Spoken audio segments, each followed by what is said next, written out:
It's Tuesday, the 14th of March, and we're here with Ladbrokes, and it's day one of the Cheltenham Festival. I'm so excited. I can't believe it's here already. But this is the horse's mouth.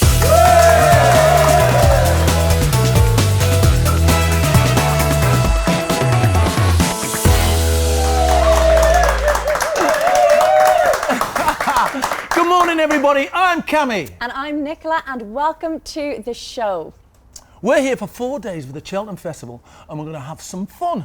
We've got some amazing shows lined up for you with all the hottest racing news, the latest odds, and loads more too. But don't worry, it's not just me giving you the tips, because if you follow me, you might end up skidding. But my co-presenter is the brilliant Nicola McGeady, Ladbrokes' very own racing expert. She's got a hotline to all the latest insider tips, deals, and offers. So, Nicola, what's the big Cheltenham news today? No pressure there, Kammy, but yeah, listen, it is the most open first day of the Cheltenham Festival in memory, I think, which makes it all the more exciting. I think punters want a big price favourite, like a 3-to-1 shot, rather than an odds-on 1-to-3 shot. So it could be a Ruby Tuesday. Last year, it was the costliest in Cheltenham Festival history because Ruby Walsh landed a hat-trick. This year, he's got the double, melon and limony. It's around a 10-to-1 shot, and everyone in the country seems to be on this one. I'll be on it, that's for sure. See, everyone seems to be on it, as I said. So let's take a look at the Supreme first. Mellon is the hot favourite here. JP McManus, he is determined to win that curtain raiser. And Mellon's got, you know, maybe not form that you could think, yeah, this one's going to win at Cheltenham, but it was so impressive last time out. No horse has ever won this race and only had one run. That's the big doubt with Mellon. But I think when Willie Mullins is so bullish about a certain horse, which he has been about Mellon, you just can't ignore that. Yes, there'll be plenty of people who fancy Ballyandy, who's, you know, close enough second favourite, who's, of course, won the bumper here last year. So a lot of people will think, that's the form horse, that's who I'm with. But I'm just not ignoring Willie Mullins. I'm going to go with Mellon in this one.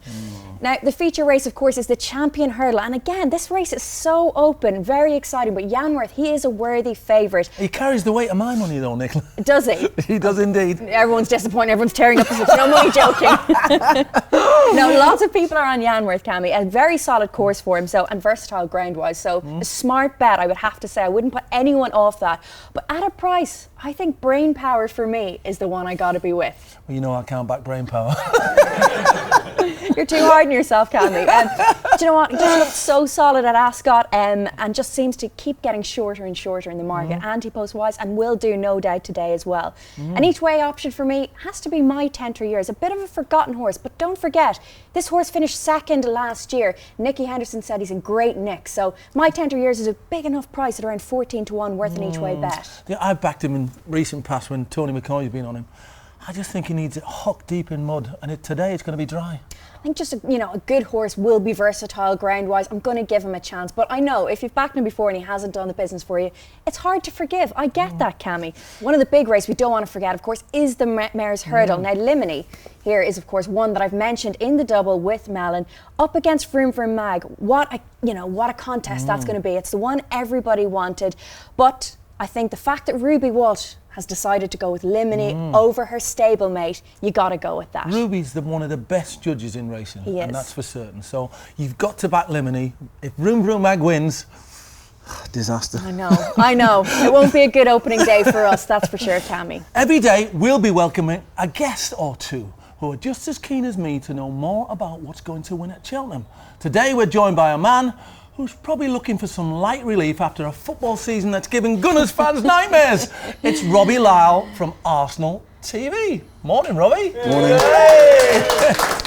Robbie, first of all, I have to ask you about the tweed. Looking very sharp. Feeling good for you? I just about squeezed into this tweed. Yeah. Don't be silly. It looks You need great. a new tailor, mate. So come on, what's Arsenal Fan TV? Arsenal Fan TV, what we do basically is we talk all things Arsenal, but from a fan's perspective. We've always just felt in the past that you hear from everybody else, great pundits like yourself, ex-players, etc.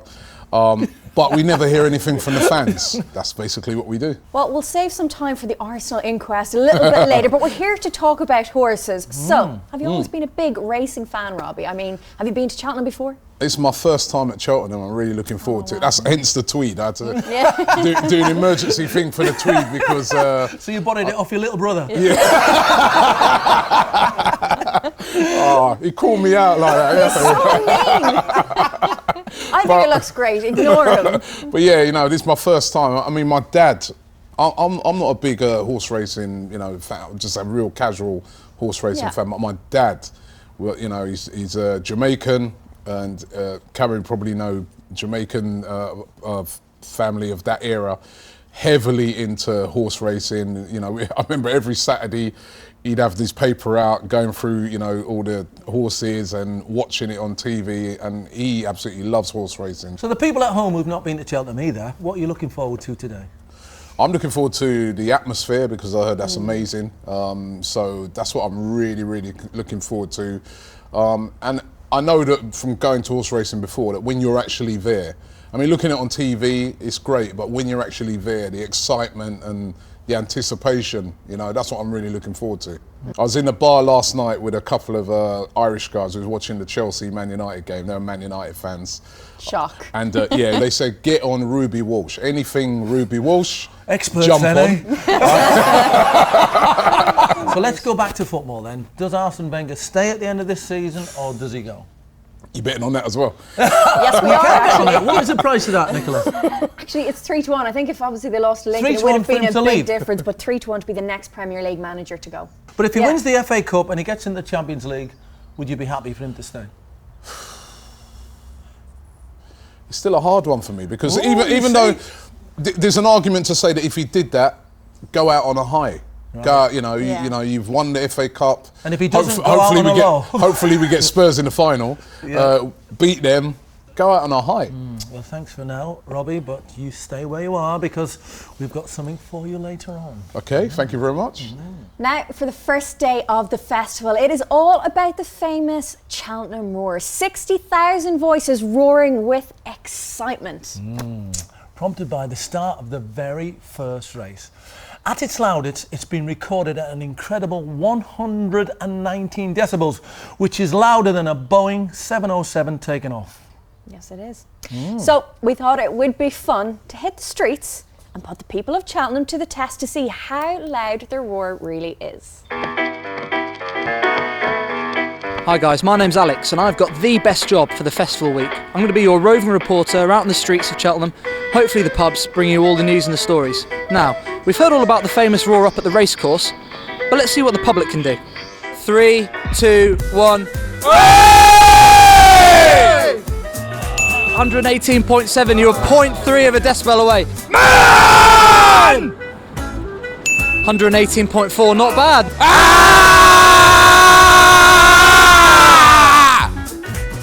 118.7, louder, beat the pub, well done.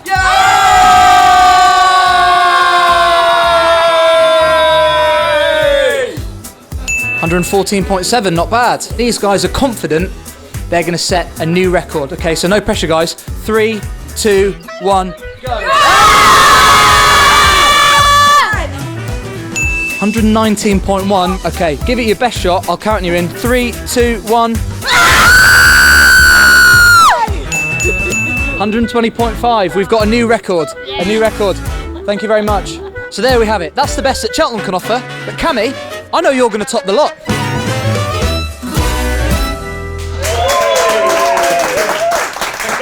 Do you know what? I really love the fact that the ladies were the loudest out of all of them. That was brilliant. But that's not a surprise, is it? I left some clothes on the bedroom floor the other day, and I was in Cheltenham and the missus was in Wakefield, and I still heard her. You shouldn't be leaving your clothes around. I've heard that roar a lot myself. What's your roar like then, Robbie? You know what, I ain't roared for a long... I'm normally roaring at Arsenal, but I ain't done much roaring. I've been crying more than roaring this season. Do you know what the roar is? First and foremost, the roar is, as soon as the tape goes up for the first race, it's... Yeah. Way! How am I going to top that? Pardon? Right, I've got the roar meter, Robbie. No pressure. Give it a whirl. 102.1, not bad. Nowhere near that lady. No. That was conservative. He was holding it far away. It was nearer for them, though, wasn't it? It was right under, that lady was right under her mouth. Well, we've heard some great tips all around, but we prefer to get our tips from a real expert of sorts. Who better to ask about the outcome of a horse race than a horse? As luck would have it, we've got our very own expert. Eric the racehorse. Every day, we're going to ask Eric to predict the outcome of the biggest race on the card in a particular scientific way. So let's take a look at his predictions and see what he has for today. Who needs Paul the octopus, Cammy, when we have Eric the horse? Basically, yeah, he is beautiful. You were allergic to him, but anyway, there's loads of buckets lined up. And at the end, we have the green and gold for JP McManus. Many will be hoping Eric goes in that Come direction. on, Eric. That's where you need to go. JP has Yanworth, Beauvert, Dare, My Tent are yours. What about the Gigginstown squad? Petit Mouchoir, the maroon and white star. Where's he going? Where's he going? Don't pick that one, Eric. I know, That's for sure. No, that's good. He's Don't gone, go there. He's no, gone with, he's no. missed it. He's missed it. Come on, Eric. Oh no! No, Is he's he in in? there and Has he's he taking the picked it? carrot. This is cheating, by the way. I love it. Someone's put that carrot in there. Who are you backing in that race? I'm delighted. We went for brain power, my cheated. own selection.